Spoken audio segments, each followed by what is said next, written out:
আল্লাহর নবী বললেন, পৃথিবীতে সবচেয়ে ভালো মানুষ হচ্ছে সেই যে ফকির মিসকিনকে খাওয়াতে পারে। পৃথিবীতে সবচেয়ে ভালো মানুষ হচ্ছে সেই যেই ফকির মিসকিনকে খাওয়াতে পারে। রাসূল সাল্লাল্লাহু আলাইহি সাল্লাম বলেছেন,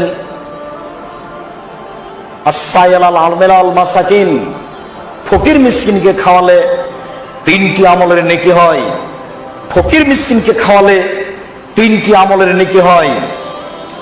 1, আল্লাহর পথে যুদ্ধ করলে যত নেকি হয়, ফকির মিসকিনকে খাওয়ালে তত নেকি হয়।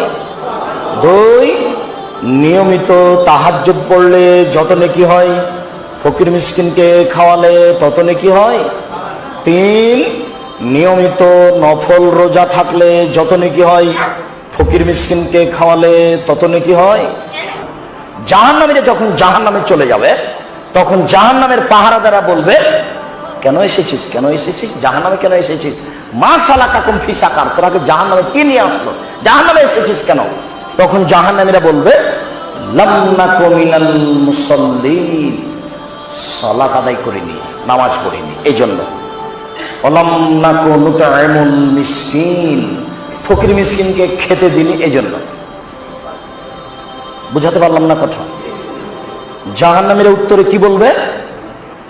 ফকির মিসকিনকে খেতে